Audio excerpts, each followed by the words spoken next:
हमारे पास एक रिएक्शन दिया हुआ है, उस रिएक्शंस में ए का कंसंट्रेशन, बी का कंसंट्रेशन और उस कंसंट्रेशन पे हमारे पास इनिशियल रेट दे दिया हुआ है। फिर बोला हुआ है कि अगर ए का कंसंट्रेशन 0.5 ले, बी का अगर 1 ले, तो 50 मिनट के बाद हमारे पास बताना है कि रेट क्या होगा। चलिए, अब यहाँ से इस देखिए क्वेश्चंस को कैसे बनाएंगे। तो हमारे पास यहाँ पे देखें, अगर बी का कंसंट्रेशन ए का कंसंट्रेशन कांस्टेंट रख रहे हैं, तो हमारे पास बी का हमारे पास 2 टाइम्स हो रहा है और ये हमारे पास 2 टाइम्स बी का कंसंट्रेशन कर रहे हैं। रेट हमारे पास क्या हो रहा है, कांस्टेंट। अगर कांस्टेंट हो रहा है तो बी के हिसाब से जो हमारे पास ऑर्डर आएगा 0 आ गया। अब दूसरा देखें, हमारे पास ए का जो हमारे पास ए का कंसंट्रेशन 2 टाइम्स कर रहे हैं, बी अगर हमारे पास कांस्टेंट है, यहाँ पे देखेंगे तो ये हमारे पास 2 टाइम्स आ गया। तो अगर कंसंट्रेशन 2 बार अगर कंसंट्रेशन 2 टाइम्स इंक्रीज करें तो रेट हमारे पास 2 टाइम्स इंक्रीज हो रहा है, तो ए का जो पावर आ जाएगा वो 1 आ जाएगा और हमारे पास यहाँ पे के और ये रेट लिख सकते हैं। ये हमारे पास रेट लॉ का एक्सप्रेशन आ जाएगा। तो ए के बेसिस पे फर्स्ट ऑर्डर, बी के बेसिस पे हमारे पास 0 ऑर्डर आ जाएगा। अब हमारे पास देखो, हमारे पास ए का जो कंसंट्रेशन है वो 0.5 दिया हुआ है, तो हमें ए का कंसंट्रेशन पता करना है 50 मिनट पर। तो यहाँ से आपको फर्स्ट अब यहाँ से देखो, पहले आपको के का वैल्यू मालूम होना चाहिए। तो ऐसा लिख सकते हैं हमारे पास, अगर हमारे पास फर्स्ट वाले डाटा से ले सकते हैं, फर्स्ट वाला जो हमारे पास डाटा है, तो रेट हमारे पास दे दिया हुआ है 6.930 इज इक्वल्स टू हमारे पास के ए का कंसंट्रेशन हमारे पास है 0.01 और बी का कंसंट्रेशन है 0.01, इसका पावर हमारे पास 0। तो यहाँ से हमारे पास, अच्छा यहाँ पे हमारे पास 10 टू पावर हमारे पास -6 है। तो के बराबर जो आ जाएगा वो 6.930 डिवाइड बाय, इसको 0.01 हमारे पास नीचे आ जाएगा और ऊपर था 10 टू पावर -6।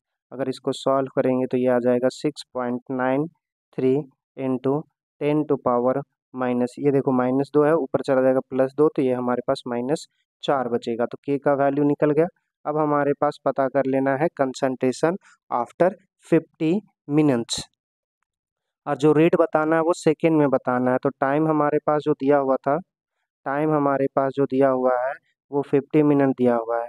तो 50 मिनट्स को अगर सेकेंड में चेंज करेंगे तो 50 इंटू हमारे पास 60 आ जाएगा। ये हमारे पास 5 6 जा 30 और 2 ज़ीरो हमारे पास इतना सेकेंड आ जाएगा।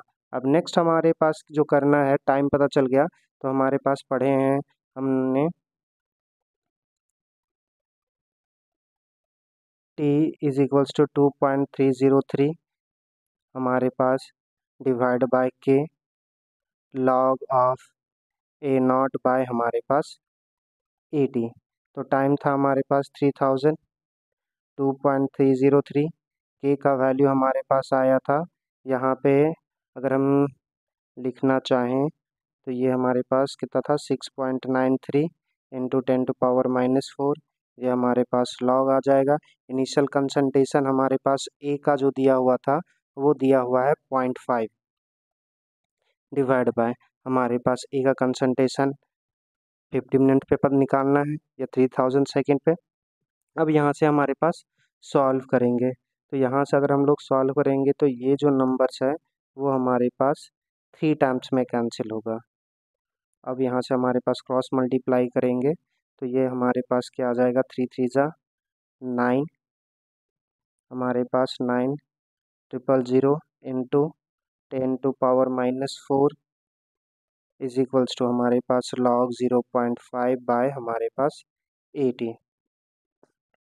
अब इसको अगर यहाँ पे हमारे पास ये आ जाएगा 0.9, हमारे पास 3 जीरो था, ये हमारे पास -4 है तो 4 डिजिट के बाद पॉइंट आ जाएगा। तो ये हमारे पास 0.9 इज इक्वल्स टू हमारे पास लॉग,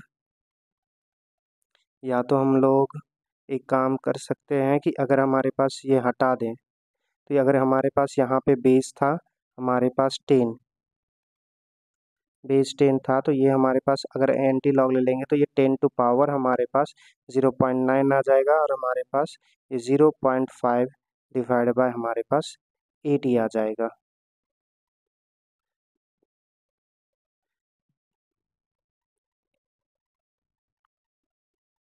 अगर 10 का पावर हमारे पास 9 रखेंगे तो ये 7.94 दे देगा, और ये 0.5 बाय हमारे पास 80। तो यहाँ से 80 बराबर हमारे पास आ जाएगा 0.5 बाय हमारे पास 7.94। ये 0.5 डिवाइड्स 7.94, ये हमारे पास जो आ जाएगा वो 0.0629 के अप्रॉक्स आ जाएगा। इतना हमारे पास मोलारिटी आ गया। अब देखो हमारे पास निकालना था रेट, तो रेट निकालना था 50 मिनट्स के बाद। तो हमारे पास रेट इज इक्वल्स टू क्या लिख सकते हैं, के इंटू कंसनट्रेशन ऑफ ए का पावर 1 कंसनट्रेशन ऑफ बी का पावर 0। अब जी हमारे पास बी के हिसाब से 0 था, तो बी का कुछ भी कंसनट्रेशन उसका पावर 0 आ जाएगा, तो हमेशा 1 देगा। तो ये के हमारे पास कंसनट्रेशन ए का हमारे पास 50 मिनट्स के बाद जो आया वो हमारे पास कितना आ गया। अच्छा, हमारे पास के का भी वैल्यू निकाल चुके थे, ये हमारे पास था 6.93, आई थिंक यही था। के का वैल्यू 6.93 इंटू 10⁻⁴, और यहाँ पे 0.0629। अब इसको अगर हमारे पास 0.069629 और हमारे पास 6.93 को मल्टीप्लाई करेंगे तो ये दे देगा 0.435 इंटू 10⁻⁴। अगर इसको सिंप्लीफाई करेंगे तो 4.35 इंटू 10⁻⁴ हमारे पास आंसर आ जाएगा।